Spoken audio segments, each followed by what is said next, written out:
She's not going to look you in the eyes and say, "I want to sleep with you."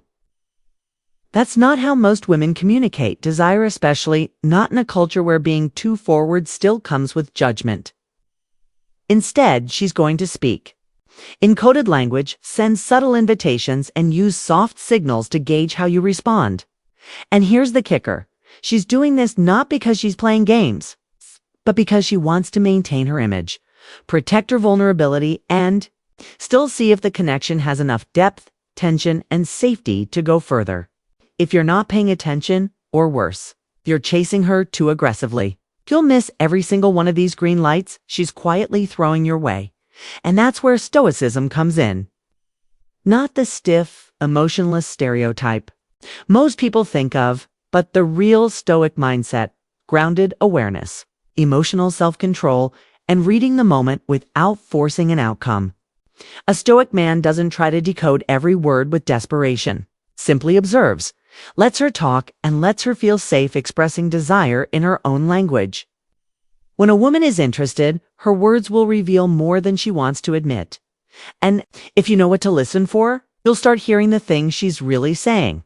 So in this video, I'm going to walk you through 5 subtle phrases women say when they want to sleep with you, but don't want to sound like they do. These aren't guesses. These are recurring patterns that men miss all the time. Once you understand these signals, you'll stop trying to chase clarity and start naturally attracting the right kind of energy. Ready? Let's get into it. Asterisk 1. You're not like other guys. When a woman says, "You're not like other guys," most men hear it and instantly get flattered. They take it as a compliment, and sure, on the surface it is. But underneath, that phrase carries way more weight than just flattery. It's one of the most indirect ways a woman signals that she sees you as different, not just intellectually or emotionally, but sexually. She's comparing you to every other man she's ever dealt with, men who maybe pushed too hard, talked too much, acted needy or predictable. And by saying this, she's letting you know you've passed a subtle test. You've managed to stand out without trying too hard. You've triggered her curiosity and emotional safety at the same time. Now, here's where most guys mess up. They hear that line and immediately lean into it with ego. They start over-explaining, or worse, they start acting like the not like other guys stereotype just to keep her attention. But a Stoic man doesn't react that way. He receives the compliment without getting attached to it. He knows that this phrase isn't the finish line, it's the invitation. She's feeling something, and she wants to see how you handle it. If you get needy, she'll feel it. If you stay composed, keep the same calm presence that drew her in, she'll lean in closer. This phrase is her way of saying, "I could see myself trusting you in ways I don't usually trust other men." And in the right moment, that trust can turn into intimacy on her terms in her timing. Because you made her feel safe to go there. Let her talk. Let her open up. The more you try to convince her you're not like other guys, the more you start sounding exactly like them. The secret is, you don't say you're different. You show it by how still you are, how little you need her validation, and how attentively you listen when she speaks. Asterisk 2. I don't usually do this, but when she says, "I don't usually do this, but," she's not giving you a disclaimer, she's giving you permission. This phrase is a classic form of plausible deniability, a subtle way for her to act on desire while keeping her self-image intact.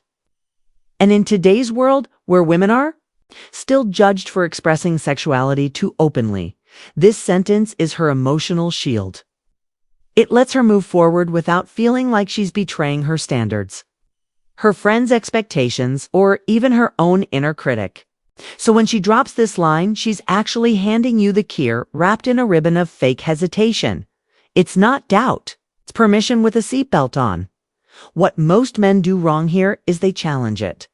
They either say, "Oh, really? You don't," with a cocky grin, or they try to lighten the moment by teasing her. But what she's looking for isn't a reaction, it's presence. A grounded man, a Stoic man, hears that phrase and understands the psychology behind it. He doesn't make it about himself. He respects the fact that she's making herself vulnerable in her own way and doesn't need to be pushed to go further. That kind of man creates an atmosphere where she can take off the mask without fear. She doesn't have to pretend anymore. She can just feel without being judged. You want an example? Imagine you're at her place after a night out, and she's looking at you with those slightly nervous, half-excited eyes. Then she says it. I don't usually do this, but in that moment, your energy matters more than your words. You don't rush. You don't joke. You just look at her, let the silence sit for a second, and keep the moment steady. She'll feel safe in that. And safety, for most women, is what unlocks the door to real intimacy. Asterisk 3. Are you staying over tonight? She won't always say what she wants directly, but she set the scene for it. When a woman asks, "Are you staying over tonight?" or something like, "You don't have to drive home this late," she's not offering you a place to sleep. She's creating a space where intimacy can happen without needing to ask for it. It's a soft, logistical question that's really a bold, emotional move. And the reason it comes out this way is simple. She wants the moment to feel natural. She wants to feel like things just happened. That it was mutual. That she didn't cross a line, she just opened the door and you happened to walk through. The truth is, most women don't want to initiate intimacy in a way that feels obvious or forward.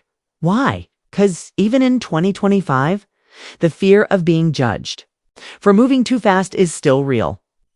So instead, she builds the conditions, makes the night stretch out, pours another drink, lowers the lights, and then casually asks, "You want to stay?"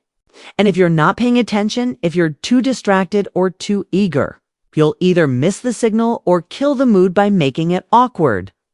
A Stoic man doesn't jump at the offer, doesn't make it weird. He simply says, "Yeah, I can stay if you want me to," and lets her lead the pace from there. That one sentence from her is less about sleeping over and more about staying present. Being there when things unfold.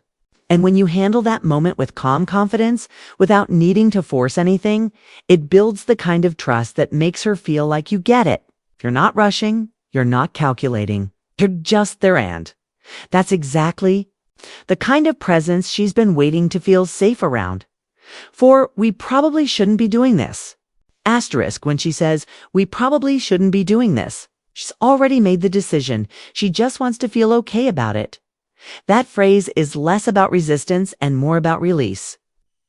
It's a tension-filled moment where desire and doubt are dancing right next to each other. On one hand, she wants to let go and follow the chemistry. On the other, she wants to make sure she doesn't feel guilty tomorrow morning. So this statement is her way of giving herself emotional cover. It sounds like she's stopping things, but if you're paying attention, she's just really giving you the green light. She just doesn't want to own it completely out loud. This is where the energy of a Stoic man makes all the difference. A guy who hears this and starts reassuring her or trying to convince her, no, this is fine, let's just go with it, ends up killing the moment. He makes it about his desire. But a Stoic man doesn't push. He doesn't need to fix the tension, he honors it. He lets the pause exist without rushing to fill it. And that stillness creates safety, because it proves he's not needy for the outcome. He's just present for whatever she wants to feel next, in that moment. Your job isn't to break the silence or move things forward, it's to hold space. Sometimes the most powerful thing you can do is stay close, stay calm, and say nothing at all. Because she's not looking for your permission, she's watching your reaction. If you can handle that conflict in her, the part of her that wants it and the part that's scared to want it without flinching, then you become the man she can trust enough to let the rest unfold naturally. 5. What would you do if we were alone right now? When a woman asks, "What would you do if we were alone right now?" she's not looking for a joke or a fantasy story, she's checking your temperature. This is her stepping into the mental space of intimacy before anything physical even happens. It's playful on the surface, but the truth is, she's handing you the script and watching how you handle it. She's not just testing your imagination, she's testing your composure. Because if you get awkward, freeze up, or overdo it with some wild fantasy, she'll instantly feel it. What she wants is to feel that you're both comfortable with. Sexual energy, that you can hold it without needing to explode with it. This is one of those moments where being a grounded man makes all the difference. A Stoic doesn't treat the question like a challenge, he treats it like an invitation. He doesn't get flustered or try to be overly charming, he just lets his presence speak. Maybe he smiles, maybe he leans in just a little, maybe he says something low-key but confident, like, that depends. Are you the type to tease or the type to act? And then he lets her feel the tension. That's the power of restraint, makes everything more electric, because you're not performing.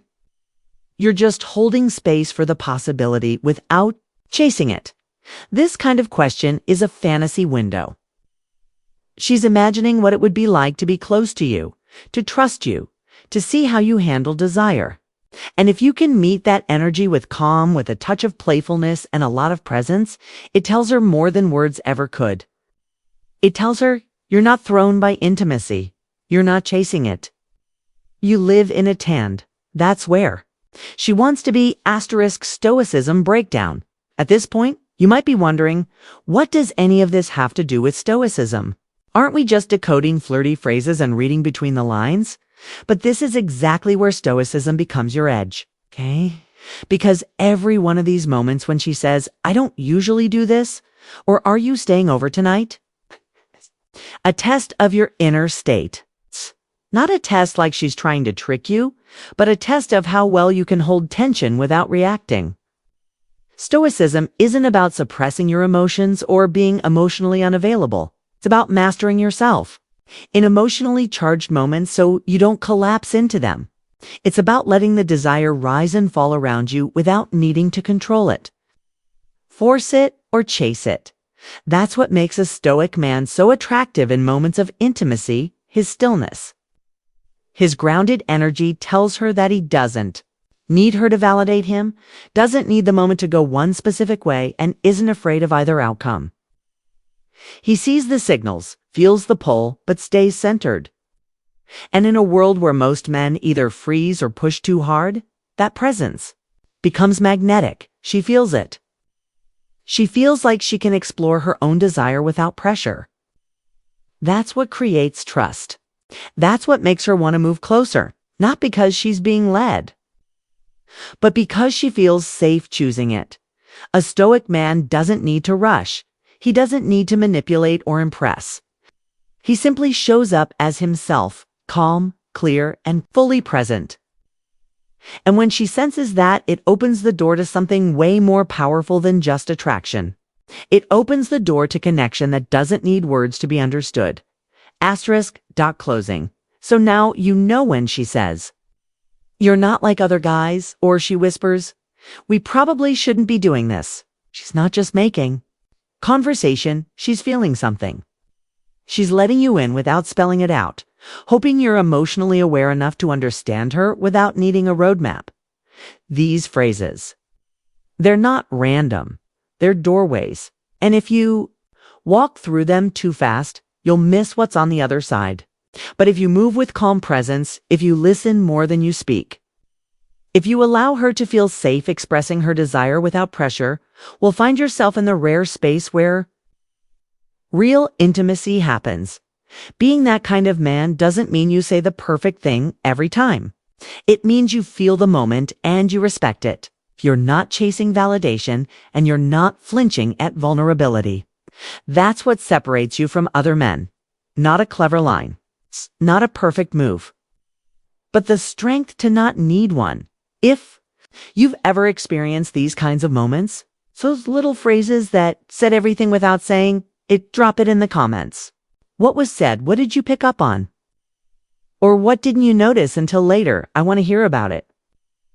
And if this video helped you see women and yourself a little more clearly, hit that like button. Subscribe if you haven't and share. This was someone who needs to stop chasing and start noticing, because in the end, it's not about what she says. It's about who you are while she says it.